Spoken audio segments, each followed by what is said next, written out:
She thought he was just another stranger trapped in a burning car, until his final words changed everything. Forever. 16-year-old Avelina Brooks woke up to the sound of clanging metal outside her rusting trailer. The cold morning air seeped through the thin walls, and the dampness made her bones ache.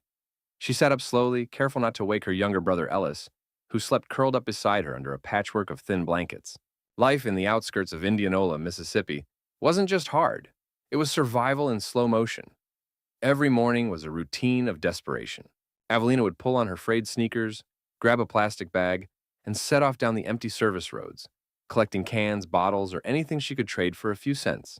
She had dropped out of school 2 years ago after their mother overdosed on fentanyl and their father vanished, leaving nothing but a gas-stained note and a box of unpaid bills.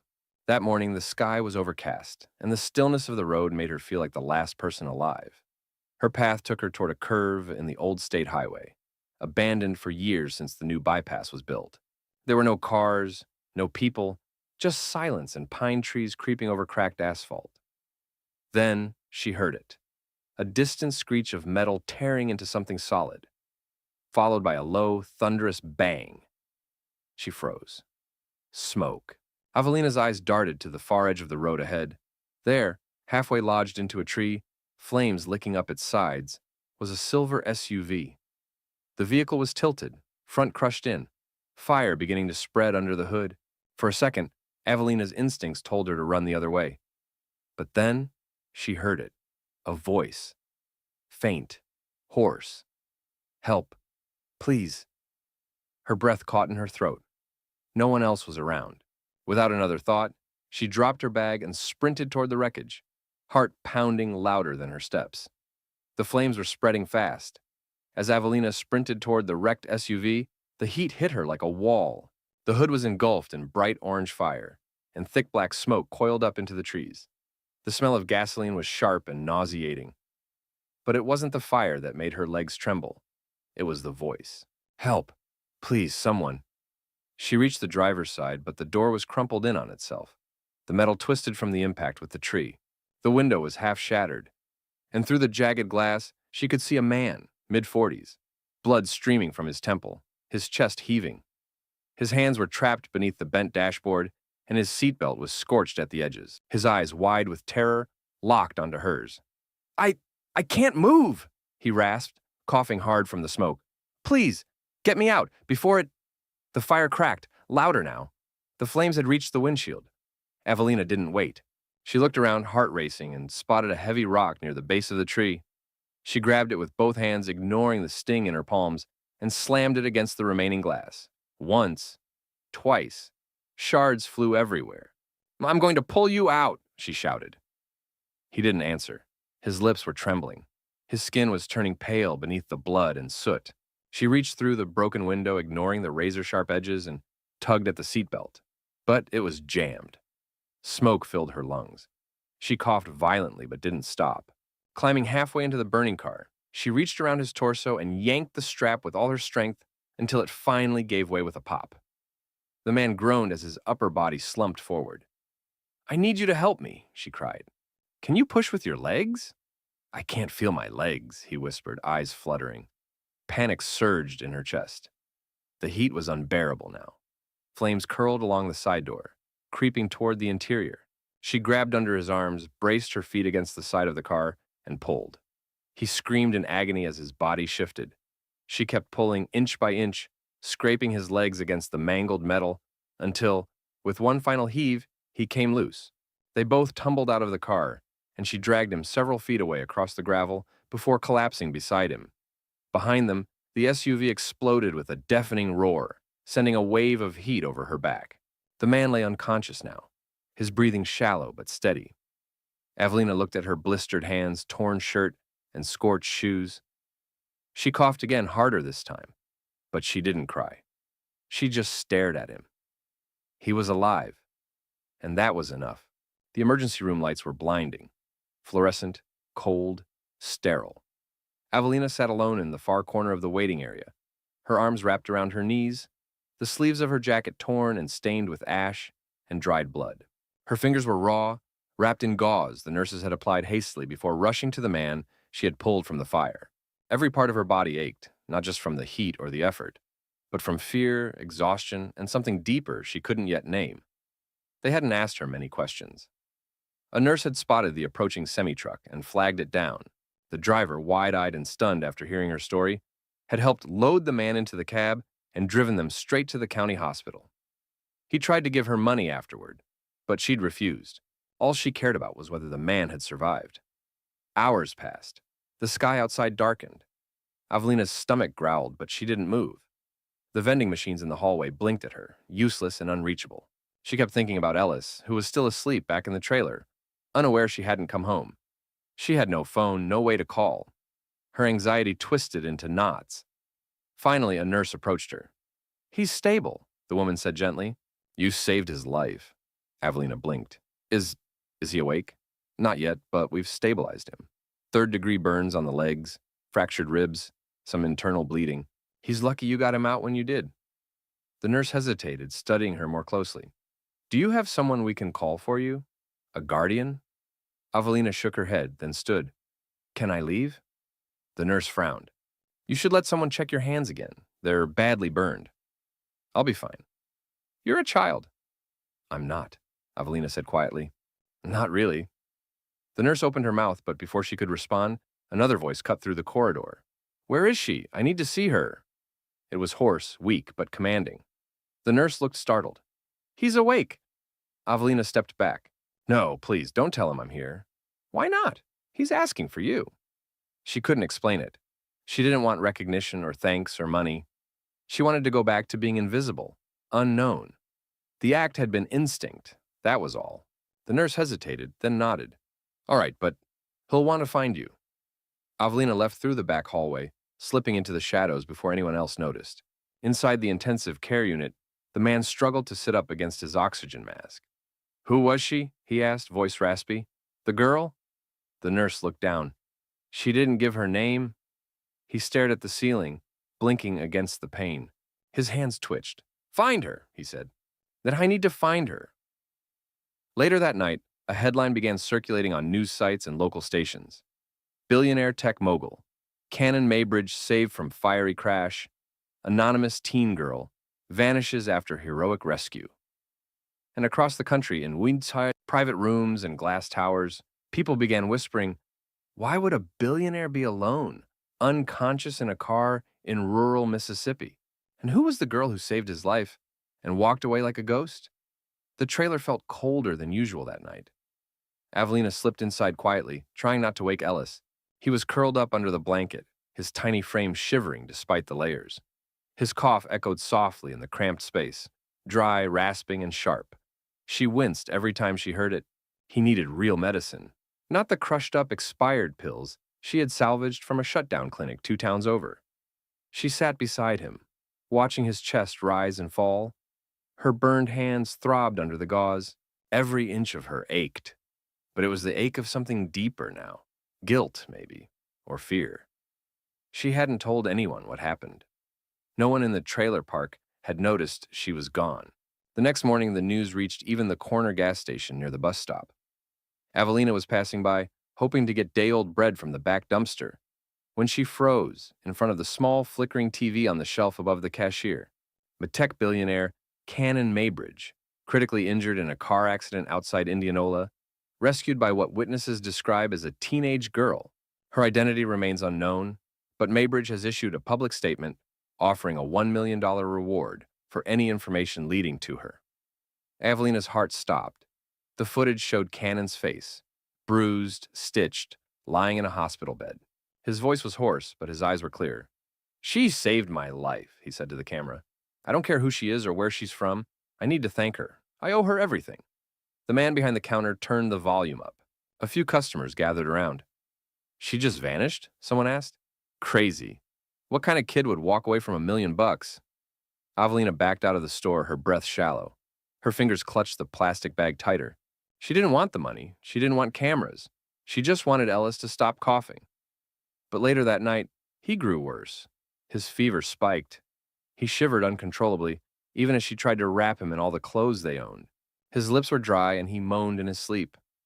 By dawn, he could barely stand. Avelina didn't wait. She lifted him onto her back, gritting her teeth against the pain in her hands, and carried him to the bus stop at the highway. She had no money for a ticket, but the driver, an older man named Wyatt, who had seen her digging through trash weeks before, saw her tears and waved her on. They rode to the hospital in silence. Ellis's head rested on her shoulder. Inside the ER, nurses rushed him away. Avelina stood alone again, shaking. She didn't know what to do. She had no ID, no insurance, no way to pay. She braced herself for security, for judgment, for someone to say, "We can't help him." But then a woman in a crisp navy suit stepped into the lobby. She moved quickly, straight to Avelina, holding out a photo on her phone, an image of Avelina dragging Canon Maybridge out of the burning SUV, caught by a traffic cam. "You're her," the woman said. "He's been looking for you." Avelina's breath caught. "I don't want the reward," she whispered. "You don't have to take it," the woman said. "But Mr. Maybridge said, if we ever find you, your brother gets the best care in the country, and you never have to run again." For the first time in years, Avelina let herself cry, not from fear, but from relief. She nodded, barely, and followed the woman down the hallway where doctors were already surrounding Ellis. And somewhere on the top floor of a tower in another city, Canon Maybridge exhaled as his assistant called, "We found her." The hospital in Jackson was nothing like the rundown county clinic Avelina had visited once before. It was towering, sleek, and full of glass. Clean, bright, and terrifying. Everything inside sparkled. The polished floors, the metal carts, even the eyes of the people in white coats. She felt like she didn't belong from the moment she stepped in. Her shoes squeaked awkwardly. Her clothes still smelled faintly of smoke, and her bandaged hands were shaking from holding the clipboard the receptionist had given her. Avelina watched through a window as Ellis lay in a narrow hospital bed, hooked up to monitors and an IV. His fever had stabilized, and for the first time in days, his breathing was soft, not ragged. A woman in a pale blue coat, Dr. Lyman, a pediatric specialist flown in from Atlanta, was checking his chart. Avelina didn't understand half the words they used. Pulmonary infection, aggressive response, broad-spectrum antibiotics. She just kept nodding, pretending to follow, afraid that if she looked confused, they might take Ellis away. She stayed by his side all night, sitting in a chair too soft for someone used to concrete and plywood.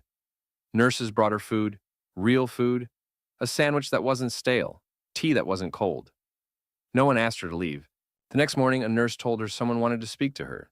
She was led to a quiet lounge area, all glass and chrome, with long white sofas and too many plants. At first, she thought it would be another social worker or hospital manager. But then he entered, slowly, with a cane, his body still wrapped in healing bandages. Canon Maybridge. He looked different in person, taller but thinner now, his skin still pale, his features tired, but his eyes. His eyes were the same ones she'd seen behind the shattered windshield. Desperate, human. For a moment, neither of them spoke. Then, he broke the silence. "I thought you were a ghost." Avelina swallowed. "I thought you were dead." Cannon gave a dry, almost painful laugh and eased himself onto the opposite sofa. "I would have been, if it weren't for you." She glanced down at her hands. "You don't need to thank me." "But I do," he said firmly. "You saved me and then disappeared. I looked everywhere. I didn't want anything. I know. That's why I owe you more." She looked up at him now, eyebrows furrowed. "Why were you even there? Alone in the middle of nowhere?" He paused. His expression changed, something heavy behind his silence. "I was running," he admitted. "From the board, from the press, from my life. I wanted to disappear. I guess I almost did." He leaned forward, the effort making him wince. "But I changed my mind too late. And then you were there." They sat quietly for a long moment. The sounds of machines and distant footsteps filled the silence between them. "I don't want your money," Avelina said eventually. "I just want Ellis to be okay." "He will be," Cannon said. "I've already paid for his entire treatment. The best doctors, no limits, and after that he'll have options you never did." She looked away. "You don't owe me anything," he added gently. "But if you ever decide that you want a future beyond surviving, there's a place for you too." Avelina stared at him, unsure how to respond. "What kind of place?" she finally asked. "My company," he said. "Maybridge Innovations. We have a summer mentorship program, high school level. You could learn anything. Engineering, design, AI, marketing. You pick. She blinked, stunned. Why me? Because you're the kind of person I want near me, Cannon said simply. Someone who runs toward the fire. Avelina didn't answer right away. Her heart was pounding, not from fear this time, but from something unfamiliar. Hope. I'll think about it, she whispered. Good, he said, rising slowly. Just don't wait too long. As he turned to leave, she called out, Mr. Maybridge. He looked back. Thank you. For Ellis. He smiled. Not the kind of smile you see in business magazines. A tired, real one. Thank you for everything else. Then he limped down the hallway, and for the first time since the fire, Avelina felt the weight on her chest begin to lift. The days that followed moved in a way Avelina had never experienced before. Structured, stable, almost unreal. She stayed in the hospital's family housing unit, a quiet wing designed for long-term pediatric care. Her room had clean sheets, a private bathroom, and even a small desk with a reading lamp. It was more luxury than she'd ever known, but none of it compared to watching Ellis begin to recover. Within 3 days, his fever had broken. Within a week, he was sitting up, smiling faintly at cartoons and asking for crackers. The antibiotics had worked, and the doctors were already planning his rehabilitation. But for Avelina, things were only beginning. A sleek black car arrived on the morning of the 12th day. A driver, silent, formal, almost mechanical, held the door open for her. She kissed Ellis's forehead and promised to be back by evening. He gave her a sleepy thumbs up and returned to drawing on the tray table with crayons one of the nurses had brought. The car took her downtown, to a place she'd only ever seen from a distance. Maybridge Tower. It loomed over Jackson like a monument to a world she didn't belong to, polished, powerful, unreachable. The building had no visible doors, just glass that opened soundlessly when they approached. Inside was a cathedral of technology. Giant screens, silent elevators, people in tailored clothes moving like they were part of some silent choreography. She felt entirely out of place in her faded jeans and secondhand sweatshirt. But then a woman with sharp eyes and a warm smile greeted her in the lobby. Her name was Nadia, and she introduced herself as the Director of Youth Initiatives. You're not here for an interview, she said kindly. You've already earned your place. This is just orientation. Orientation for what? Avelina asked, her voice barely above a whisper. For possibility, Nadia replied. They led her through corridors of innovation, labs full of robotic arms assembling prototypes, rooms lined with code on digital whiteboards, spaces where teenagers only a few years older than her were designing sustainable energy grids and wearable health monitors. Everyone looked focused, driven, but not cold. Some of them smiled at her. Others nodded with curiosity. Mr. Maybridge personally enrolled you, Nadia said. You'll start with general exposure. See everything. Touch everything. Then, if something clicks, you can specialize. You'll be assigned a mentor. And yes, there's housing, meals, and a stipend. Avelina tried to swallow the knot in her throat.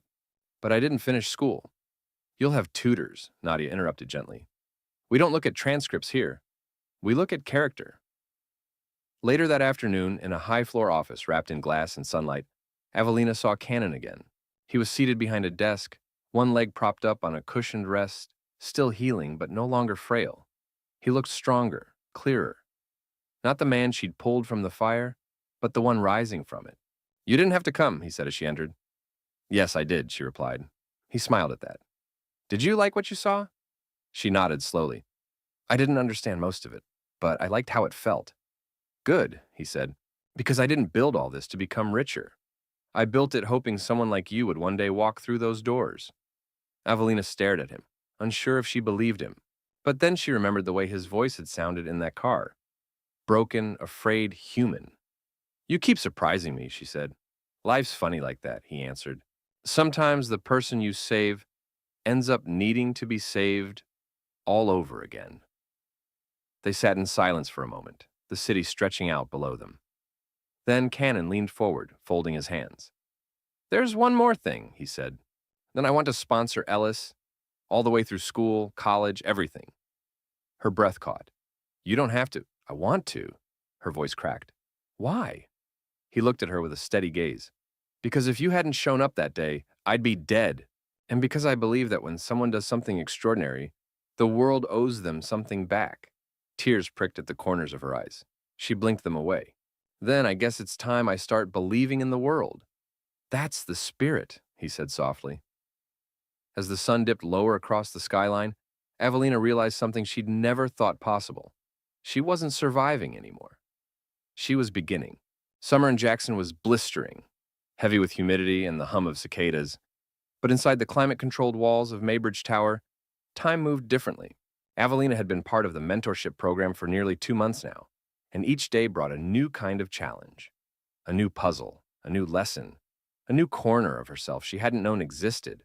She started in the innovations lab, where she watched drones being programmed for wildfire response.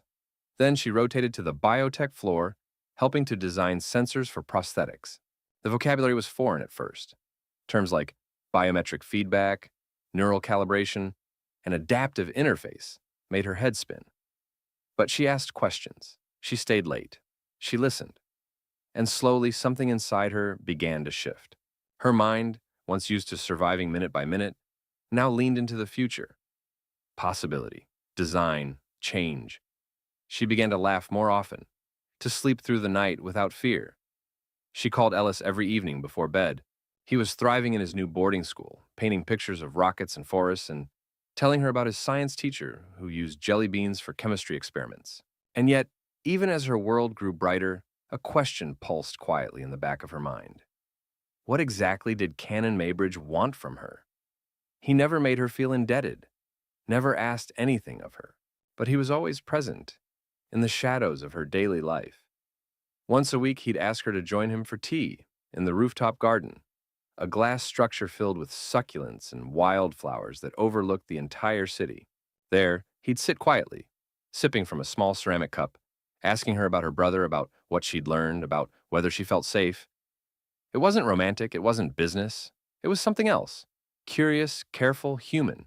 One afternoon, as storm clouds gathered in the distance, he looked over at her and said, "I've spent my whole life in control, building things, owning things, knowing what to expect. Until that day in the car," he trailed off.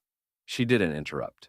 And that was the first time I realized I couldn't save myself, that someone else had to make that choice, you. "I didn't think," Evelina said. "I just moved." "I know. And that's what makes it pure." He turned to her now, his face more worn than usual, eyes softer. "I want to ask you something, and I mean it with no expectation. Okay, would you ever consider staying, long-term, working with me? Not as a charity case, not because you owe me, but because I trust you." Avelina's throat tightened. She stared out at the skyline. Somewhere in the distance, cars moved like ants. A plane cut across the clouds. For a girl who'd once slept under a leaking roof, this moment felt impossibly surreal. "I don't know," she said honestly. "I've never been offered a future before. I don't know how to trust one." "You don't have to answer now," he said. "But I want you to know something. That fire didn't just destroy my car. It burned away every lie I was hiding behind. When you pulled me out, you didn't just save my life. You reminded me what it means to feel alive." She looked at him then, not as the billionaire, not as the symbol, but as the man. Flawed, fractured, grateful. "I think," she said slowly, "that we saved each other." He smiled. "Then maybe we can build something real, together." The rain began to fall, light and warm, dotting the glass roof above them. And for the first time, Evelina didn't feel like she was beneath the storm. She felt above it. 3 years later, the world knew Evelina Brooks.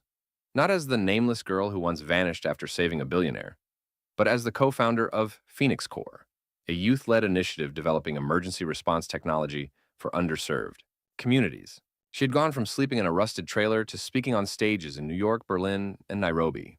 Yet, despite the accolades, the interviews, and the funding deals, she still spent every Sunday afternoon visiting Ellis at his private school, bringing him his favorite sour candies, and listening to him ramble about astronomy and solar flares.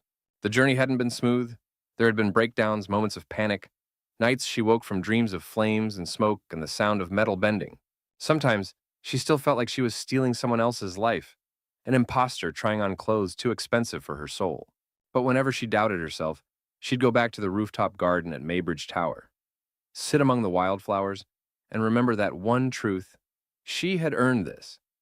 Not because of pity, not because of fate, but because she had chosen to act when no one else did. Canon Maybridge remained a steady presence, not as her savior or her shadow, but as her partner. Their relationship evolved slowly, delicately, like a fire built from coals rather than gasoline. There was mutual respect, fierce debate, and sometimes silence shared over tea and unspoken history. They didn't talk about labels or expectations. They talked about what mattered, who they wanted to help next, what part of the world still needed light. On the anniversary of the accident, Cannon invited her to a small, private ceremony. It wasn't a press event, just a handful of people gathered at the spot where it all began. A simple plaque had been placed there, near the newly paved roadside, framed by a young tree, in honor of the girl who ran toward the fire and built a future from the ashes. Avelina stood before it, hands tucked into her coat pockets, the wind catching her hair. Ellis was beside her, now 10 years old and full of questions about the past she had shielded him from for so long. Was that really where it happened? He asked, pointing. She nodded. And you were scared? Terrified, she admitted. So why'd you do it? She looked down at him, then at the tree. Because someone was screaming, and because nobody else came. Later that evening, as the sky turned the color of burnt orange and lavender, they returned to the city. That night, in the quiet of her apartment, sunlight spilling across floor-to-ceiling windows, Cannon stood beside her at the balcony, watching the skyline pulse with light. I've spent most of my life building towers, he said. But you built me back up from rubble. Avelina turned to him, eyes calm, strong. You gave me the tools. I just decided to use them. He reached into his pocket and took out a small box. Not flashy, not expensive. Just velvet and worn at the edges. She paused. Her heart raced. He didn't open it. He didn't drop to one knee. Instead, he placed it in her hand. You don't have to decide now or ever. I just wanted you to know that everything I have, everything I am, only makes sense if you're part of it. She held the box for a long moment. Then gently she set it on the table. I don't need promises, she said. Not tonight. I just need to know we're walking the same road. We are, he said softly. Because you're the reason I kept walking at all. They stood together in the stillness, not needing more than the wind and the hum of the city beneath them. And in that silence, without fireworks or grand speeches, Avelina realized she had finally found what she never dared dream of. Not just survival, but home. From the very beginning, this story was never just about a billionaire trapped in a burning car or a poor girl becoming a hero. It was about what happens after the moment of courage. It was about what fire strips away and what it reveals. Identity, pain, resilience, and possibility. Avelina didn't save Cannon for money, fame, or recognition. She saved him because something in her refused to let someone die alone. That instinct, pure and immediate, became the seed of transformation. Not just for him, but for her too. And what I find most powerful about this ending is that it doesn't lean on fairy tale cliches. It gives us something much more real. Earned trust, healing over time, and a relationship born not of rescue or romance, but of shared rebuilding. The fire changed both of them, but it didn't destroy them. It revealed who they were when everything else was burned away. To me, this ending says something deeply hopeful. That no matter how dark your beginning, no matter how broken the world has left you, if you choose to act with courage and heart, you can shape a life that's not just livable, but deeply meaningful. Not because someone gave it to you, but because you built it. One hard, beautiful step at a time.